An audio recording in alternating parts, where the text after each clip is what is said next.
Guys, hey, this is such a big subject. I'm super excited to have you all here today. Ryan, I'm going to start with you because many in the audience, hopefully everybody in the audience, has heard of Benivo by now, but they may not know Certus Cybersecurity. So tell us a bit about yourself and what your company does. Sure, happy to. And thanks for having me, Brian. My name is Ryan McKamie. I lead a company called Certus Cybersecurity. We're a provider of product security services, including penetration testing, code review, threat modeling, range of services that are designed to help companies secure digital products that they might be building.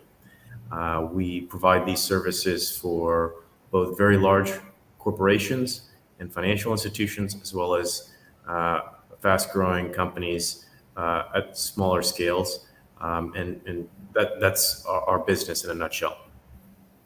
Okay, and Nitsan, I mean, why is cybersecurity so relevant to the global mobility industry specifically? I think, as you said in the introduction, we hold a lot of valuable information of the employees and often of executive employees. And the challenge in our industry is that it's both a global industry and a local industry. What does it mean? It's global because we are looking for global solutions, but then the delivery is local. So we have network of vendors that manage vendor, and so forth. The downstream vendors go there. And that means that they all have access to that personal data and the personal information, which means that if something would go wrong, it goes all the way back to the corporate who will need to handle the impact of that and need to communicate it back to the employee and basically come to this senior executive and just tell them, oh, I'm sorry, your data has been exposed and it's now in the darknet, which is a conversation that none of us would like to have. So you could be X corporation, a major Fortune 500 or FTSE 100 corporation. You're then using, say, I know, a very reputable, well-known RMC, but then you're going down the supply chain. There might be a DSP, there might be a pet transportation company, there might be a housing company, anywhere down that supply chain, and there could be a data breach, a long way down the supply chain, but it's still affecting your employees. Is that the issue that we're looking at here? Absolutely, yes. That's definitely one of the biggest issues because of the way that our industry is structured, right? That information will flow and get into smaller and smaller vendors who are the local vendors who simply cannot manage the data as they should, because it's not from bad intention. It's just the level of investment that is required to achieve the quality that Ryan will talk about and Gohar will talk about in terms of information security is a massive investment, and a small business who run that locally just cannot do that, and that's a massive challenge that we have in our industry.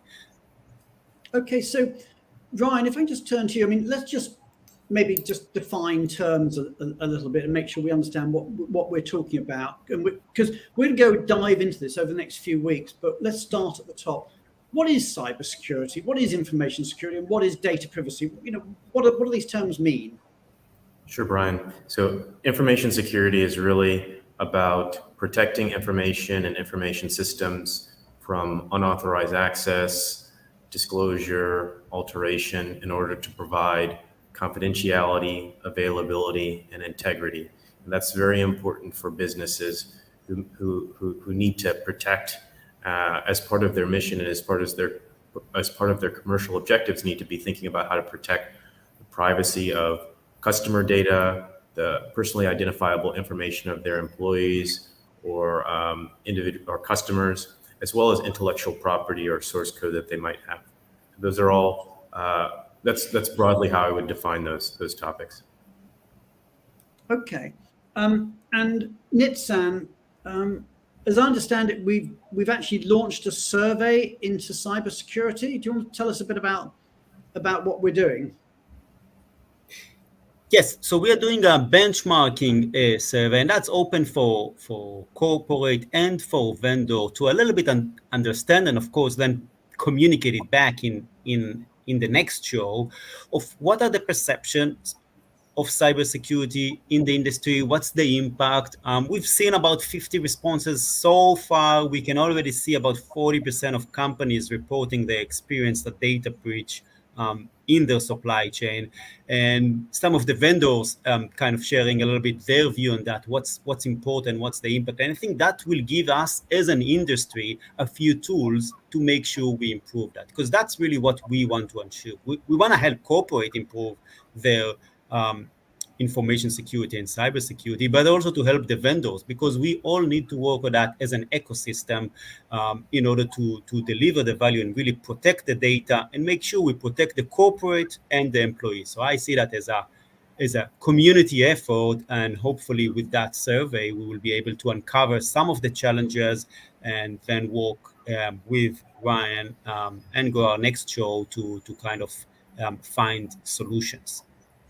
Absolutely. So we're going to start coming to the solutions next. We want to sort of raise the issue and make sure people are understanding it. And we've talked about financial implications and reputational implications, and we'll get into those in a moment. But actually, I've got a question for the audience. I want to ask the audience this question, which is, how embarrassing would it be for you personally if you found there was a data breach in your company or in your supply chain? We're talking about in global mobility. How embarrassing would it be? And these are the choices that I'll give you. It's not an issue. It's moderately embarrassing. It's hugely embarrassing. Or I could lose my job if one of the vendors I was looking after had a supply chain and one of my assignees, one of the vendors I was looking after had a data breach, and one of my assignees found that their data had been breached. So let us know what you think. How embarrassing would a data breach be for you personally if within global mobility function there was some data breach either in your company or down your supply chain? And whilst we're waiting for people's comments to come in on that, and we'll go back to that in a moment, but do keep your comments coming in the audience. I'll just go back to Ryan and just say, well, we've talked about cybersecurity, but we're talking about the supply chain. What is supply chain cybersecurity? Sure. So organizations often leverage the services or products or code from vendors or suppliers, and that especially a large organization might have an ecosystem of the suppliers that it leverages. And with those suppliers, they may have a trusted relationship. They may consume software produced by those suppliers. And with that comes a need to validate the security posture of any third-party code, validate that trusted relationships aren't introducing security risks for an organization. And so really it becomes an issue that is important for both vendors and organizations which engage or have their products consumed by larger organizations, as well as for those enterprises who need to manage risk across an ecosystem of suppliers. So that's really what we're talking about when we're discussing supply chain security. And a supply chain attack is one where a supplier is compromised, and the attacker leverages that compromise in order to basically attack or compromise an organization with whom that supplier has a trusted relationship, ultimately targeting that organization's sensitive data, be it PII, intellectual property, code. There could be many things. Yeah, and I mean, Priya made this comment. She said, in answer to my question, how embarrassing would a data breach be for you? Hugely embarrassing. Depending on the cause of the breach, heads could roll or contracts terminated. So, I mean, that's, it's not just embarrassing personally. You could certainly find that. In fact, we did this as a LinkedIn poll. We asked this question on LinkedIn, and the answers were quite interesting. I mean, what we found was that 0% said it wouldn't be an issue. Only 5% said it would be moderately embarrassing.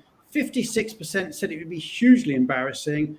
And 39% said I could lose my job. So in other words, 95% of the people who responded to the poll said it would be either hugely embarrassing or potentially career limiting if there was a data breach somewhere in global mobility. So this is not an issue I think we can hide away from. This is an issue which, heaven forbid, if it hits us, is going to be a very, very major concern. And that's sort of the next question I had, and maybe I've sort of preempted the answer here, but I'll start with you on this one, is why is it important? Why is cybersecurity so important? I think it's complementary to what you just said, right? We see the impact of that is massive, and it's not a question of will it happen, it's a question of when. And in our industry, we see that a big number of companies are already reporting it, and the numbers of data breaches and security issues is only increasing. So it's a question of when, and the question is, what do we do today to manage that and to make sure we protect our organization, to make sure we take all the possible steps to stay ahead of the game, because cybersecurity is changing all the time. It's just something that dynamic, and we need to be proactive on manage that, and not just say, all right, if my company checked the direct vendors and everything was fine, then we're in good hands. That's not the reality. That's not what happens. And I think as an industry, we miss that, and we don't treat that as seriously as we should. And that's why we need to act it now. It's a question of time. It's not a question of whether it's going to happen or not. Okay, and Gohar, I'm guessing from your point of view, you're always looking to do things to, maybe say a little bit about your role, but you're head of cybersecurity at Benivo. So maybe just say a little bit about, why is it important for us at Benivo? Yeah, of course. I'm the head of development department in Benivo, and cybersecurity is under my team's responsibility, one of the responsibilities. And so we had a long way with it, especially last couple of years, because the world standards have raised, because the standards of the organizations are different and much higher now. We have our vendors, we have lots of vendors, and we need to, we are checking their security and making sure that their security level is enough and sufficient for us, but we ourselves are vendors for our clients as well. And we, especially recently, last 1-2 years especially, have realized that for being a good vendor, we need to meet the same standards as our clients, as our big clients that may have more resources, but we need to meet them. Otherwise, we can become the weakest link there, as if you have a vendor with lower security standards, as good as is your solution, as secure as it is, as secure as your infrastructure, and you don't have any weakest parts in your own solution, you, any case, have a higher risk of security breaches. So it is very important for us in Benivo to meet the security standards for us, and we've realized that being the weakest link is really something that should be taken into consideration. Yeah, that's a great point. And I think if there's, one takeaway, that I'd want, both corporates and suppliers to bear in mind is the risk is with the weakest link. It is a supply chain, and it is a chain. And with any chain, it's the weakest link that causes the problem. So that's something we really need to understand. And a comment here coming in from Priya. One of the challenges we have faced in global mobility is when trying to get new contracts signed, as InfoSec teams are challenging the data security measures in place with suppliers. This makes it much harder to work with smaller service providers, even if they may be the better provider. It reflects how seriously organizations are taking the issue. And I know that's something, maybe Nitzan you can speak to it, but I know that is something that we are going to be addressing in in some of the upcoming shows is, solutions for that weakest link problem. Yes, absolutely. I think the raise point Priya raised is spot on. In order to deliver on the requirement of information security and cybersecurity, it requires big investments. It requires development teams. It requires engaging with cybersecurity and experts to make sure we put it on the. And it's a big investment for a small company. And what we don't want to do is to create to impact our supplier diversity. Right? If we only work with the world's largest organizations because they will only have the available cybersecurity, we are impacting supplier diversity, and that's what we, as part of the solutions we are launching, is the ability to work with smaller suppliers by letting us manage the cybersecurity and making sure we provide the value there. So, kind of allowing the smaller companies to also benefit from working with large companies and allowing large companies meet their supplier diversity goals. Yeah, I mean, there's a point here from Eric that I may actually challenge you. Now, Eric's a good friend of mine, so I feel a bit embarrassed about challenging. But Eric says, level of embarrassment would depend on whether I contracted directly with the supplier that was breached, or whether it was a downstream supplier that my RMC contracted with, and the RMC had warranted to me and the company that they had security measures in place, and my company checked and approved these measures. I mean, I fully agree with you, Eric, but I think nonetheless, I think even if it had been warranted, and sometimes some of the checks that are happening and I've seen happening are, to be honest, fairly loose. I'd say, or maybe Nitzan or Goa can talk about that a bit more. But if there was nonetheless, even though we'd done the work, there was something that happened down the supply chain, and my sort of C-suite executives' data had been leaked out. I think, I might say, well, actually, it's not me. It was down there. It was the pet transportation company or something down the supply chain. But nonetheless, I think that that there would be a lot of, material hitting the fan. Let's just talk about it, because it's not just about reputational. We've talked a bit about reputational implications. There's also financial implications. And I know there have been, we're not going to name names, but there have been a number of major corporations that have been fined tens and in some cases hundreds of millions of dollars for data breaches. But Ryan and Nitzan, maybe you could just talk through what the financial implications are of a data breach, either in the corporate or indeed down the supply chain. Sure. I think for organization of any size that suffers a data breach or some sort of security incident, the financial, reputational consequences can be pretty significant. And so it's an event that organizations should be looking to proactively work to prevent by implementing the right security controls and maintaining an appropriate security posture. Now, for organizations that do suffer data breaches, I've seen those costs run into the millions for remediation, fines. There's a number of different costs that can come into play. Not to mention also potential risk of business interruption as well. So a number of considerations which in aggregate really should be driving organizations to take a very proactive approach towards implementing an effective security posture, looking to best practice standards, conducting tests and security assurance on their product development lifecycle, all with the goal of avoiding that sort of outcome.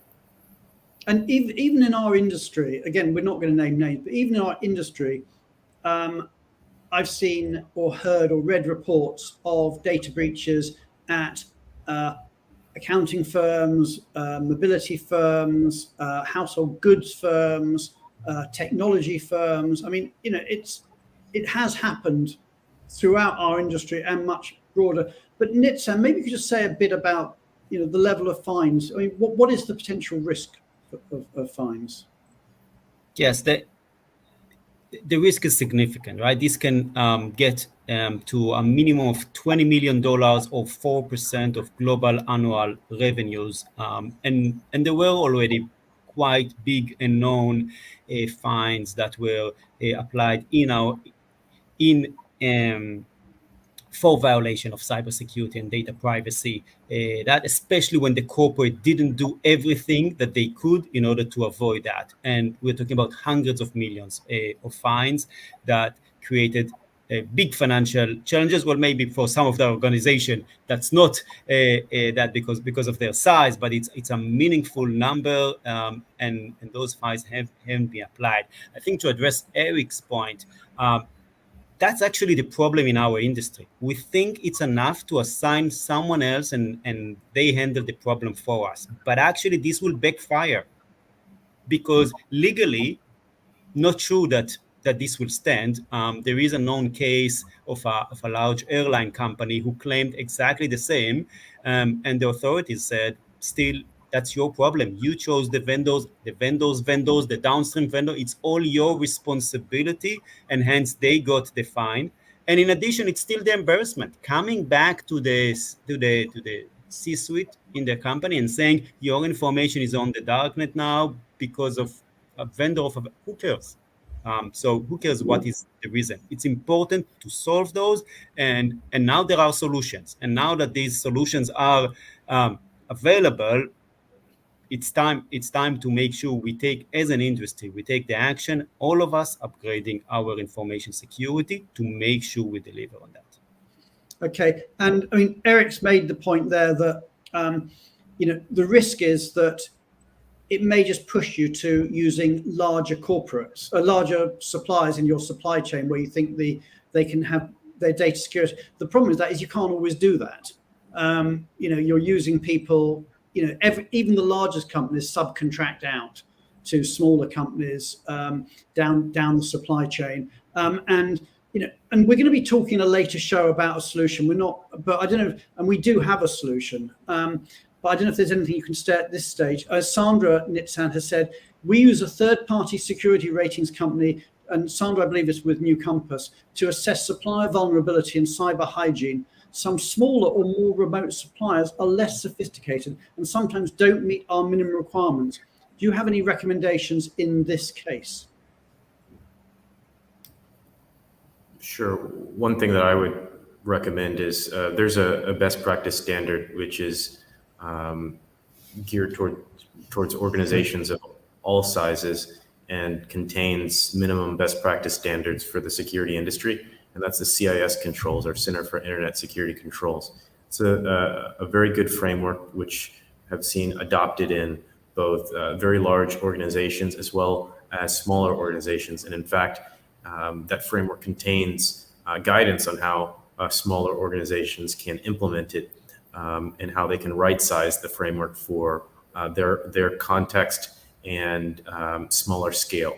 So I would point to frameworks like that, as well as for organizations that are engaged with software development. There's a best practice standard or framework and community called OWASP. That's the Open Web Application Security Project, which puts out a lot of great guidance for organizations.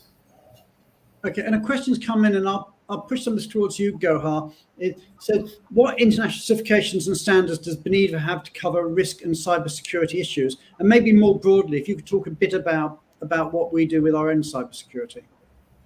Yeah, actually, we're encountering the same problems, and we know that personal data wasn't protected well initially. There were lots of data breaches, personal data breaches that were mentioned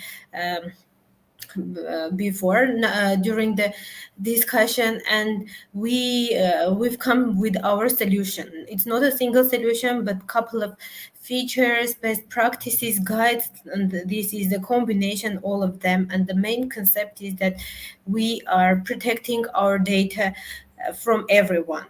This is a zero trust policy. We're protecting personal data from our employees, from our vendors. We are extending our solutions and policies to our clients and also to supplier chain network to not encounter the problems that are having, to lower the risk of data breaches by essential person by about 97%. And there is we won't go deep to the solution, but we are securing everything. We are trying to secure communication. We are building some guides for our for our vendors that don't meet the standards we need, and we are creating workaround features for these kind of vendors to not limit us by using their functionality, by leveraging the functionality they are providing to us, because we indeed need them, and not all the vendors are as technologically advanced. They not all are meet the standards we need, but we need the functionality. So we built a couple of innovative solutions along with guides and policies that allow us to eliminate the risk and to lower the risk for data breach.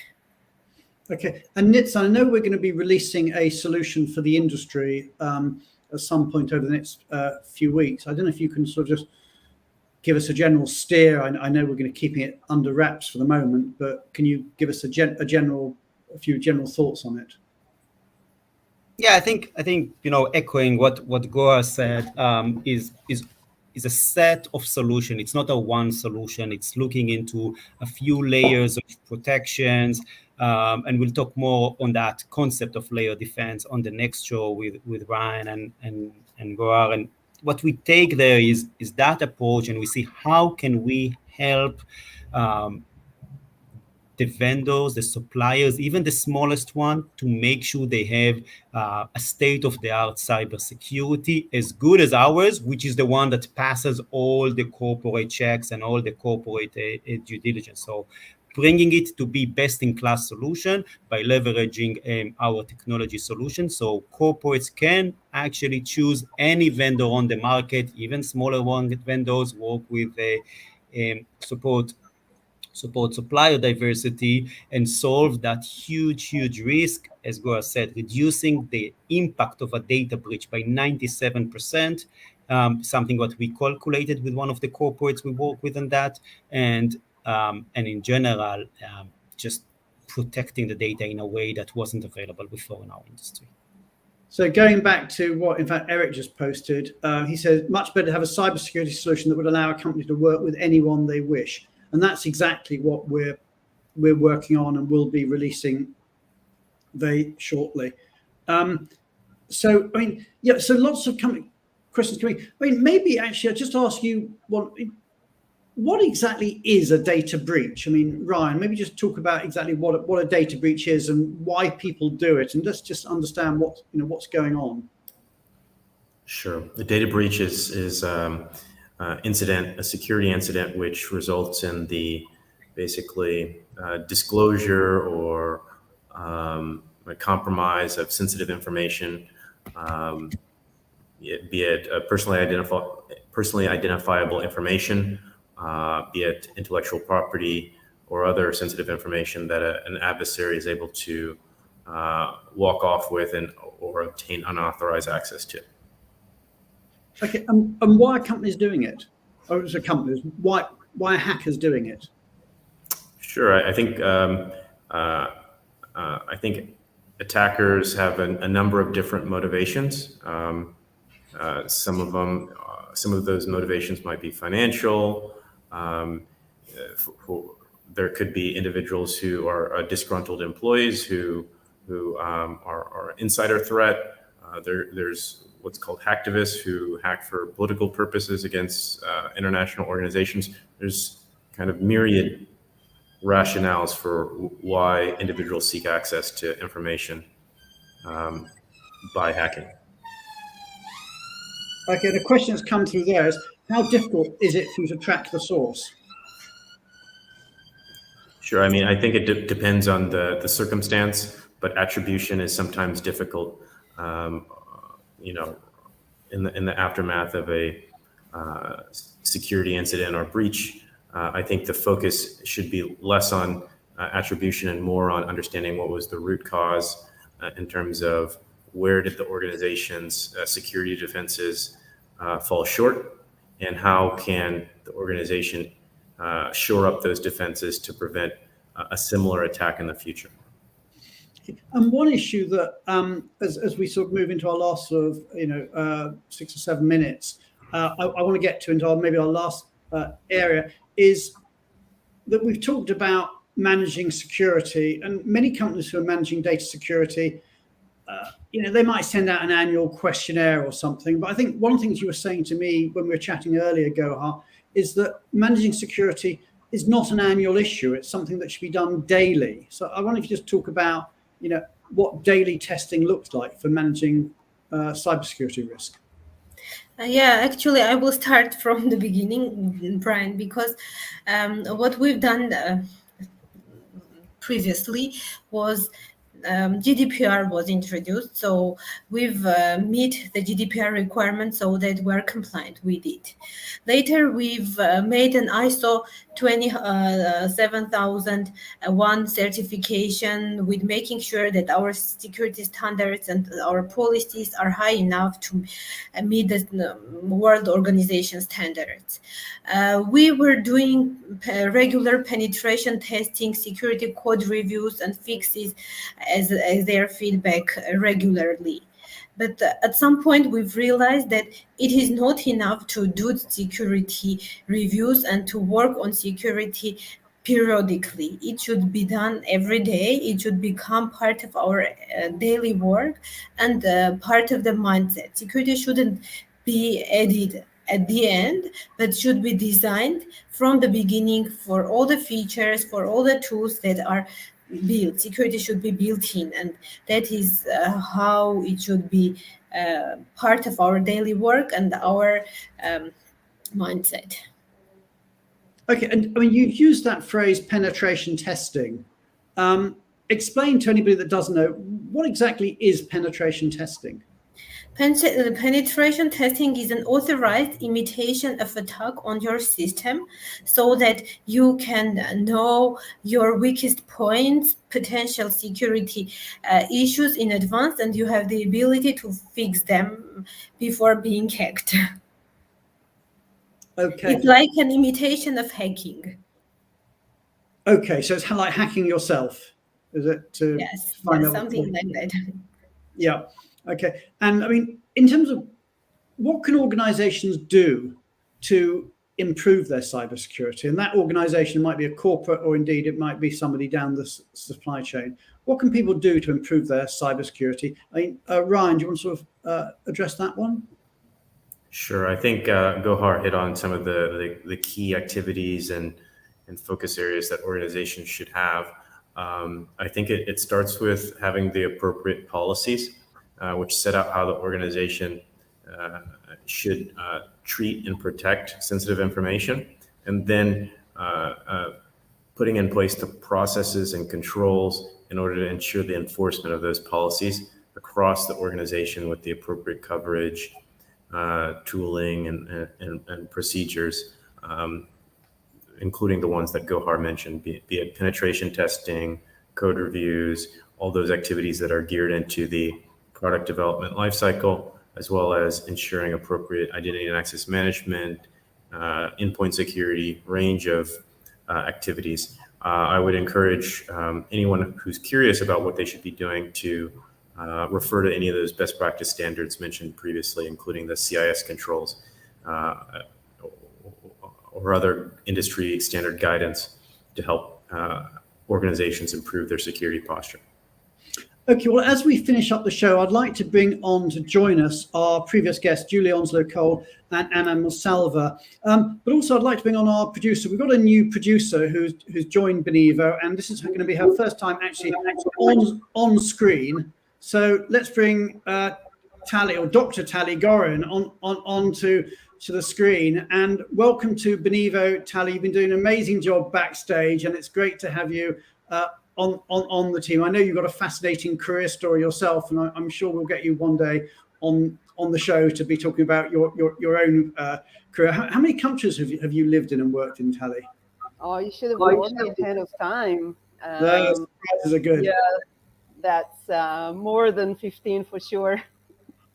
Okay. And we'll find out a lot more, but all that really remains now is to thank Anna for being one of our brilliant change makers, and all the best for 2022 for you and your career search, and thank you for all the work that you do. I should say the CPE credits are up there, and for anybody who wants their credit. Many thanks to you, Julia, for your wonderful as ever immigration update.